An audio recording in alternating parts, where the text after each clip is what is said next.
Olá, meus queridos amigos. Estamos então de volta, estou de volta neste caso.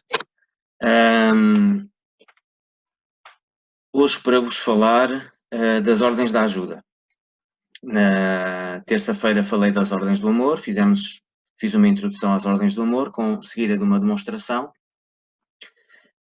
E hoje vou então falar das ordens da ajuda. As ordens da ajuda ajudam-nos a perceber, como o próprio nome indica, ajudam-nos a perceber qual é a melhor postura para que possamos estar no papel de quem ajuda. Sobretudo quem está numa área que se propõe a ajudar, numa área, seja terapêutica ou outra qualquer, que se propõe a ajudar, é muito importante perceber, sentir qual é a melhor postura para que a nossa ajuda, a ajuda de cada um de nós que se propõe a isso, seja eficaz. Eu vou então preparar, tenho aqui uma apresentação para vos mostrar também e vou fazendo comentários à medida que for fazendo a apresentação, e eu prometo que é só agora, só hoje é que vamos utilizar novamente uma apresentação, portanto isto são conceitos essencialmente teóricos, e posteriormente, a seguir nas próximas lives que fizermos, vamos então começar a falar da aplicação destes princípios. E sobretudo na aplicação que está a ser feita atualmente em todo o mundo, em várias áreas, como é o caso da educação, o caso da família, da educação, da saúde, do direito, da mediação, nas empresas, nas organizações. Portanto, em todos estes campos, esta filosofia está a ser aplicada. Então, sejam muito bem-vindos. Vamos então falar das ordens da ajuda. As ordens da ajuda podemos dividi-las em cinco partes. Vamos então falar daquilo que podemos dizer que é a primeira ordem, a ordem número 1. A primeira ordem o que nos diz é que quando nos propomos a ajudar, quando queremos colocar-nos nesse papel, a nossa postura deve ser a de dar apenas aquilo que tenho. Dar apenas aquilo que tenho significa que eu devo procurar transmitir ou dar a ajuda que eu posso dar e apenas aquilo que eu posso. E esperar e tomar apenas aquilo que necessito. Esta é uma ordem muito importante. O exemplo de uma desordem relacionada com esta ordem é querer dar aquilo que não tenho. É eu propor-me a fazer ou a dar algo que eu não tenho capacidade para fazer. E também querer tomar algo de que não necessito. Também esperar e exigir das outras pessoas que elas nos deem aquilo que não podem e que não têm. E, muito importante, tirar a responsabilidade de outra pessoa sobre algo que só essa pessoa deve ou precisa carregar sozinha. Um exemplo disto é quando, por exemplo, um amigo vem ter connosco com uma determinada questão ou um problema e nós nos propomos a resolver esse problema por essa pessoa. Seja um amigo, um familiar, um conhecido, um cliente, nós nos propomos a resolver o problema por essa pessoa. Portanto, quando isso acontece, nós colocamos-nos no lugar dessa pessoa e tiramos-lhe força e acabamos por nós próprios sair enfraquecidos. Porque queremos dar algo que não nos diz respeito dar, não é? E, por outro lado, a outra pessoa também se coloca numa posição em que nos, de alguma forma, impulsiona a querer resolver o problema por ela, sobretudo se eu tenho uma postura de querer ser salvador. Quando eu quero ser o salvador das outras pessoas e das questões que elas têm, é mais o impulso para ir fazer algo que não devo é grande. E claro que nós, se temos essa energia dentro de nós de querermos ser salvador, nós vamos encontrar na nossa vida pessoas que querem ser salvas. E elas vão nos dar a oportunidade de assumir esse papel. No fundo, essas pessoas acabam por, de alguma forma, se tornarem vítimas, assumirem uma postura de vítima. E uma vítima torna-se vítima porque sabe que tem um ganho secundário.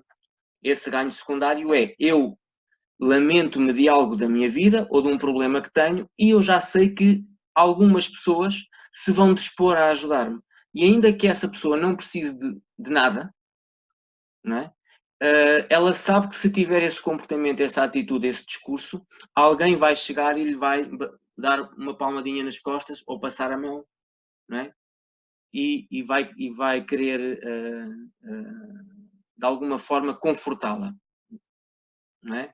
E isso, esse é o ganho secundário, que está muito relacionado com as dinâmicas de dor e de amor, não é? Nós já sabemos que quando manifestamos dor, sobretudo desde crianças, desde que somos bebés, não é? Sabemos que desde bebés, um bebé quando chora, o que é que acontece quando chora? Ele apercebe-se, toma conta que quando chora alguém lhe dá atenção, numa situação normal. Se chora porque tem fome, vai receber alimento. Se chora porque tem a fralda suja, alguém vem e vai limpar, não é? Então, esta dinâmica, por vezes, apresenta-se mais tarde, quando somos adultos, neste sentido. Portanto, a ordem da ajuda número 1, o que nós temos que reter é que devemos apenas dar aquilo que temos e esperar e tomar apenas o que necessitamos. E dessa forma, nós conseguimos manter a nossa força, a nossa dignidade e também promover que a outra pessoa mantenha a sua força e a sua dignidade. Claro que nós podemos apoiar, estar presentes, ouvir, mas, sobretudo, promover movimentos para que seja o outro a tomar a iniciativa de resolver as suas questões. Claro, se precisar de uma orientação da nossa parte que nós possamos dar, desde que seja algo que nós possamos dar, com certeza que podemos e devemos dar. Mas não fazer aquilo que a outra pessoa deve fazer, porque dessa forma tiramos-lhe força. E esta ajuda é uma ajuda que é eficaz, porque nós, quando o fazemos verdadeiramente, esta é uma ajuda que é discreta. Ou seja, eu intervenho na medida daquilo que eu posso intervir e retiro-me quando já não necessito de fazer mais nada. E deixo que a outra pessoa siga o caminho que tem que seguir. Dessa forma eu mantenho-me no meu lugar, com humildade, e a minha contribuição tem possibilidade de ser mais eficaz, mais efetiva na vida da outra pessoa. Esta ajuda é humilde, como eu referia, e ela renuncia com arte. Pode eventualmente trazer a ideia de que é contradizer algumas ideias tradicionais, onde nós, para sermos bons, temos de estar sempre dispostos a ajudar, não é? Sobretudo em algumas áreas da nossa sociedade, quem está sempre disposto a ajudar é considerado bom. Isto depois também remete um pouco para a ideia da boa e da má consciência e para os sentimentos de culpa e de inocência que daí vêm. Então, este tipo de ajuda, que a ordem das ajudas, a primeira ordem das ajudas nos transmite, é uma ajuda corajosa, é uma atitude corajosa, pois ajuda-nos a reconhecer os nossos limites e os limites do outro. E quando nós reconhecemos os nossos limites e os limites do outro, significa que por vezes podemos estar indisponíveis para ajudar. E assim estamos a ajudar mais do que se fôssemos a interferir. Então, a arte de permanecer dentro destas possibilidades que a realidade apresenta é um verdadeiro vetor para ajudar. E estarmos atentos aos limites do dar e tomar, pois o desequilíbrio entre dar e tomar também traz dificuldades no processo da ajuda. Passamos então para a segunda ordem da ajuda, que nos diz o quê? Diz-nos que devemos submeter-nos às circunstâncias e apenas intervir e apoiar à medida que as circunstâncias permitem. E este tipo de ajuda, já como eu referi agora mesmo, é uma ajuda discreta e que tem força. Então, submeter-nos às circunstâncias e apenas intervir e apoiar à medida que as circunstâncias permitem. Então, submeter-me às circunstâncias é reconhecer a realidade tal como ela é e as suas limitações. E eu, estando nesse lugar, reconhecendo a realidade como ela é e aquilo que é possível, eu posso, então, ajudar de uma forma mais eficaz. E é um movimento que é discreto e é humilde, onde a pessoa que ajuda não tem protagonismo ou prescinde do protagonismo. E, no entanto, é um lugar de grande força. Quando nós não respeitamos esta ordem, surgem as desordens, e as desordens possíveis são, por exemplo, caiu aqui o meu auricular, negar ou encobrir as circunstâncias, ou seja, olhar para a realidade e, de alguma forma, aplicar o filtro da nossa fantasia interior, da nossa imagem interior e olhar para a realidade e não a ver como ela é, negar aquilo que são as circunstâncias reais. E este tipo de ajuda, quando não é respeitado, esta ordem quando não é respeitada, leva-nos a ajudar, tornando, de alguma forma, tirando-me força e enfraquecendo o outro. Portanto, enfraquece-me a mim e a pessoa que me pede ajuda. Quando reconhecemos a verdade, a realidade como ela é e concordamos com ela, ficamos alinhados com a força da própria vida, sem que seja necessário colocar as nossas ideias, ou seja, impor as nossas ideias. De alguma forma, alguém vem-nos pedir ajuda e eu acho que a forma correta de ajudar é de acordo com aquilo que eu penso, então eu imponho a minha ajuda da forma como eu acho que é correta. Quando eu não o faço desta forma, quando eu o faço da forma correta, que é com humildade, sem protagonismo e ajudando apenas da forma que eu posso, essa é uma postura que tem muita força e que é muito útil. Passando então para a terceira ordem da ajuda, que é colocar-me como adulto diante da outra pessoa, diante do outro adulto, não é? Se eu estou, isto, falamos da relação entre adultos, não é? Se eu sou um adulto e estou em frente a outro adulto que me está a colocar uma situação em que me pede ajuda, ou eu posso ajudar, não é? Eu devo me colocar como adulto e renunciar à tentativa da outra pessoa me colocar no lugar de pai ou mãe dele ou dela. Porque isso acontece com frequência, nós sabemos, não é?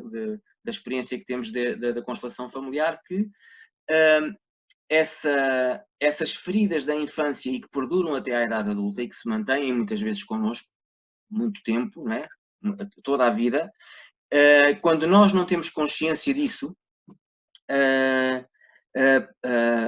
com facilidade vamos para este lugar em que vestimos a roupa da nossa criança interior e ficamos ali com a nossa infantilidade a atuar quando nos colocamos numa posição de pedir ajuda ou de querer a atenção.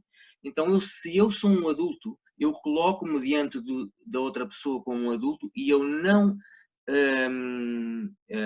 cedo à tentação de querer ser o pai ou a mãe daquela pessoa, assumir aquele papel, não é ser o pai ou a mãe naturalmente, mas assumir aquele papel.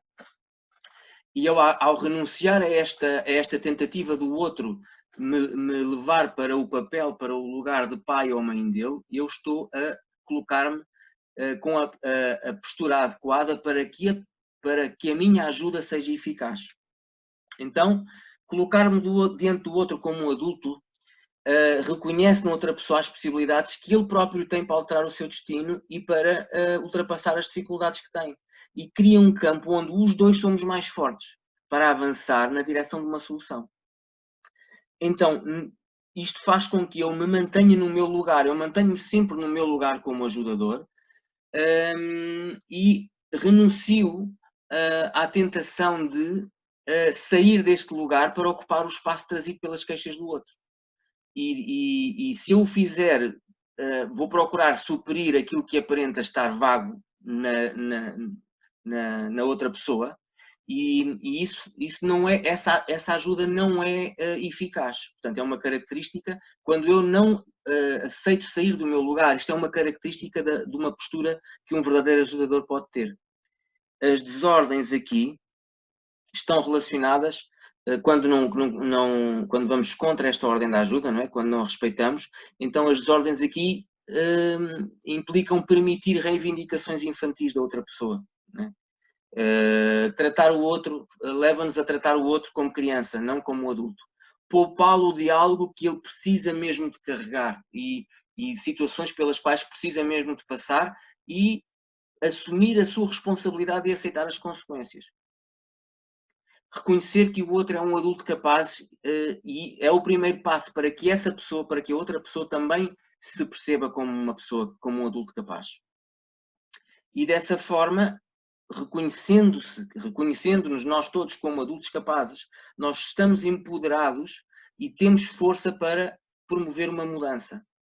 Dessa forma, podemos caminhar com força e com a capacidade empoderados da nossa própria noção de que somos adultos capazes, tanto nós como os outros.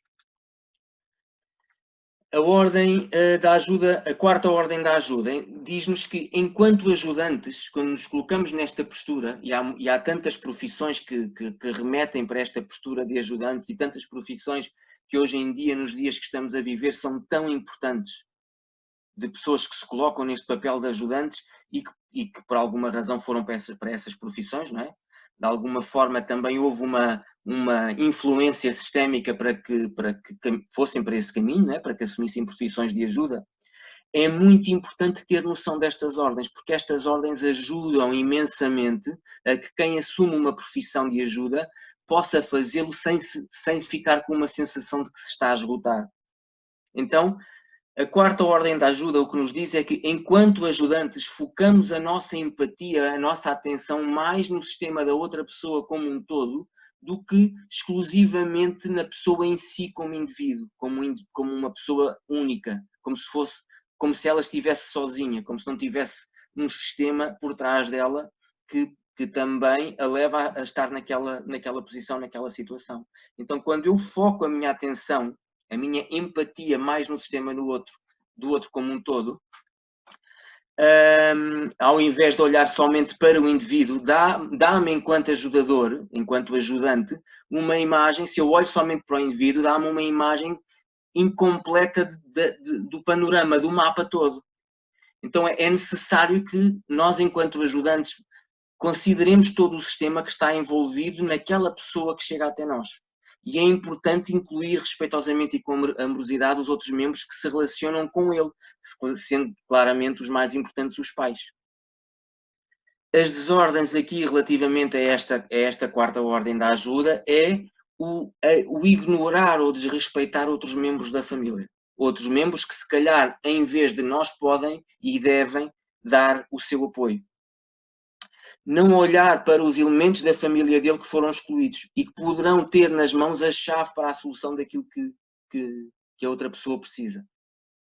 É claro que se eu tenho noção disto, eu posso ajudar também falando destas questões. Não ocupando um lugar que não é meu, mas realçando e trazendo à luz estas questões, se eu tiver capacidade de percepção e conhecimento, não é? Para isso. E não, como é que eu ia dizer, não tomar as reivindicações infantis do outro, né? Diante da dureza de uma empatia sistémica que é necessária para que uma solução possa surgir.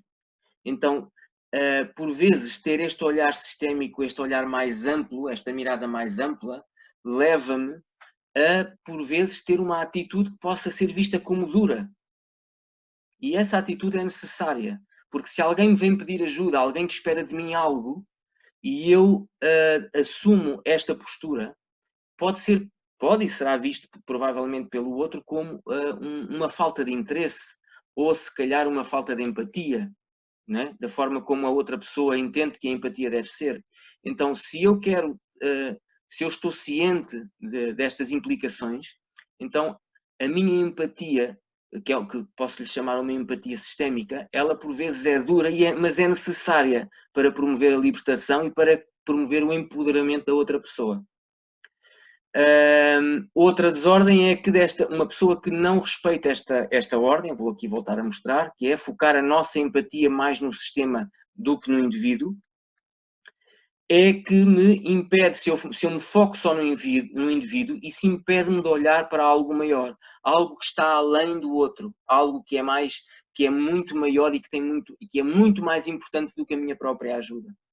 E eu olhando para essa força criadora, criativa que trouxe o outro e que me traz a mim também, não é? Até ao momento presente, eu entendo-a e percebo-a como algo muito maior.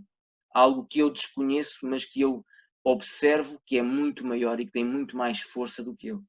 Então eu curvo-me diante dessa força e aceito que essa força muito maior do que qualquer um de nós atua na vida daquela pessoa e ela tem que passar por aquelas situações, e portanto por aquela situação que está a viver. Então esta ordem leva-me a uma imagem de que somente incluindo todos que podem estar presentes, até os excluídos, principalmente os excluídos, na queixa do outro, portanto, todos os que fazem parte do seu sistema, somente quando eu os incluo a todos, e uma chave da forma correta de ajudar é quando eu olho para a outra pessoa e, mesmo sem dizer nada, eu imagino todo o seu sistema familiar, incluindo os excluídos, e posso internamente até dizer a mim próprio uma frase interna que eu vejo-vos a todos, eu vejo e incluo também, e incluo-vos também no meu coração. E essa inclusão é uma boa chave para que se possa olhar então para uma solução. Se uma pessoa que ajuda se deixa levar e embarca na visão da pessoa que pede ajuda, do ajudado, quem se propõe a ajudar perde de vista informações importantes, que podem ser sinais importantíssimos e vitais para trazer um relaxamento, um distensionamento do sistema familiar, que se encontrará em tensão por alguma razão. E, consequentemente, isto pode trazer dificuldades se nós não assumirmos esta postura para a vida do outro, e eu diria mais para a nossa vida também. Quinta ordem da ajuda, que nos diz então que, enquanto ajudantes, nós precisamos de olhar para o outro e amá-lo e respeitá-lo tal como ele é, colocando a todos no nosso coração. Amar e respeitar as pessoas pelo que são é lidar com a realidade do seu próprio destino, ainda que seja difícil para nós aceitar, para cada um de nós aceitar.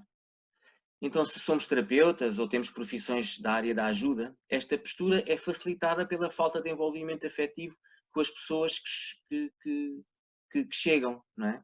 Ao assumir esta postura, um terapeuta vai ser uma ponte para uma nova forma de olhar para aqueles que buscam ajuda e para lidar com as suas dificuldades.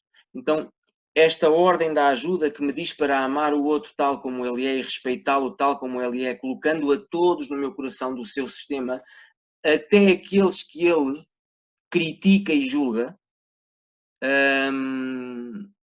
vou eu próprio, enquanto ajudante, ser uma ponte para que a pessoa que me pede ajuda consiga ter uma nova forma também de olhar para as suas dificuldades, para lidar com as suas dificuldades.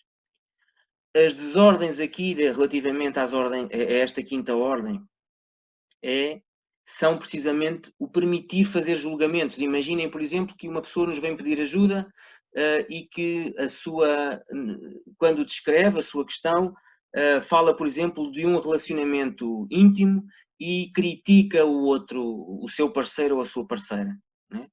Se eu me deixo levar por esta visão e eu próprio internamente faço um julgamento dessa outra pessoa, já não estou a ajudar. Se eu condeno essa outra pessoa por algo que quem me pede ajuda me diz, que a outra pessoa que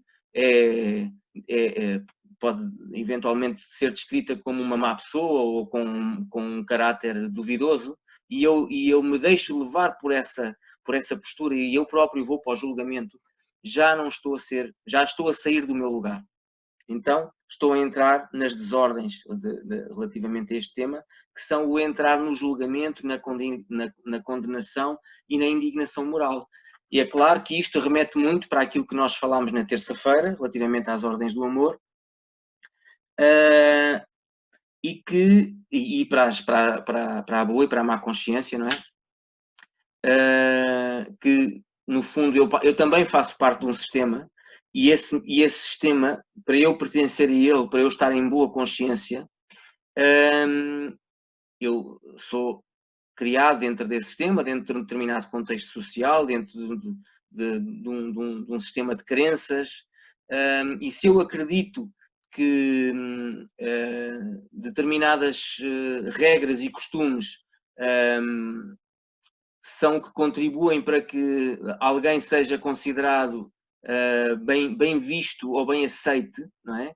E que tenha um comportamento moralmente correto, então se eu, enquanto ajudante, me deixar levar por essa imagem que eu tenho, quando a outra pessoa me vem comentar algo que vai contra aquilo que é a minha própria crença, não é? O que eu posso também, eu próprio, sentir indignação moral. E dessa forma eu não estou a ajudar. Então eu devo procurar abster-me de qualquer tipo de julgamento, de qualquer tipo de condenação, de qualquer tipo de indignação. Simplesmente aceitar o outro como ele é e incluir a todos no meu coração. Então, incorrer numa destas desordens afasta-me a mim, enquanto ajudador, e qualquer um de nós, de ter uma possibilidade real de ajudar, uma ajuda efetiva, pois assim eu corro o risco de ser um amplificador das dificuldades do cliente. Em vez de o ajudar, estou a prejudicar. E dessa forma, em vez de oferecer uma nova possibilidade de lidar com estas questões, eu estou ainda a intensificar a questão que ele me traz.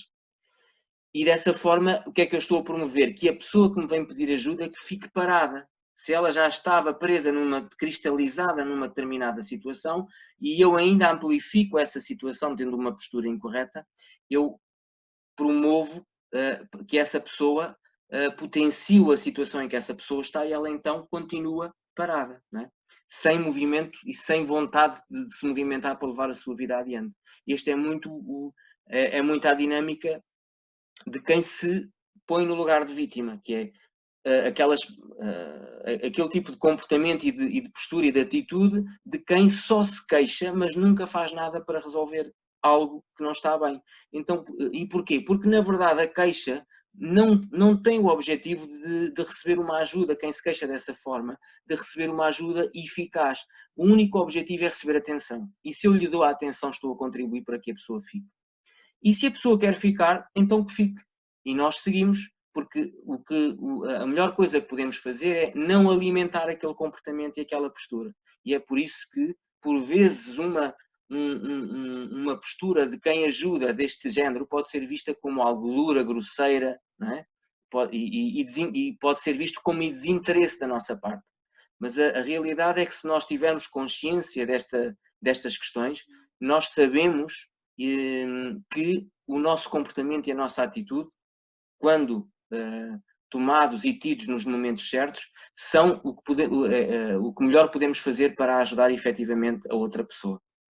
E temos que ter a capacidade de, em determinados momentos, estarmos num lugar de que as outras pessoas não gostam. Eu costumo às vezes dizer que temos que ter a capacidade de ser odiados, porque nem sempre a outra pessoa vai gostar da nossa atitude e da nossa postura, sobretudo se nós, enquanto ajudantes, não formos de encontro àquilo que ela quer. E esse, muitas vezes, é o grande desafio, é não fazer aquilo que a pessoa quer, porque temos consciência de que aquilo que ela quer e alimentar aquele comportamento é o que vai levar a que ela fique parada. Então nós, numa situação desse género, com uma postura que seja adequada a estas ordens da ajuda, vamos, ainda que para a outra pessoa possa não parecer assim, estamos a ter a postura e o comportamento adequado para que ela possa sair daquele lugar. E se ela quiser continuar, se essa pessoa quiser continuar naquele lugar, então pode ficar, mas já sabe que connosco, com a nossa ajuda, não fica lá, porque nós não alimentamos aquele comportamento. Então, se houver alguma questão, hoje foi um pouco mais rápido do que na terça-feira, não é? Aqui a parte da teoria, vamos dizer assim. Se houver alguma questão relativamente a estas ordens, por favor, coloquem-nas aqui na janela de chat. Isto foi apenas uma breve introdução dos conceitos que estão por trás das ordens da ajuda. Na terça-feira falámos dos princípios básicos de vida, ou ordens de amor, tal como Bert Hellinger nos ensinou, transmitiu. Serão estas duas primeiras palestras são as que são eventualmente mais teóricas, e as próximas que vamos então fazer com alguns convidados e que vamos anunciar em breve já serão relacionadas com a aplicação prática destes conceitos. Estas palestras, como eu indiquei quando comecei a fazer a promoção, são 100% online e 100% gratuitas, com a opção de fazer uma doação para uma instituição. E esta semana a instituição que foi escolhida foi a Unicef Portugal. A angariação de fundos está disponível através, por exemplo, do Facebook. E se tiverem a oportunidade e puderem, seja €1, seja R$1, seja $1, para uma instituição como a Unicef é muito bem emprego. Se puderem fazer a doação, será certamente bem-vinda. E da minha parte é tudo. Tenham um resto de bom dia, com tudo de bom aqui desde Lisboa, Portugal. Um abraço a todos.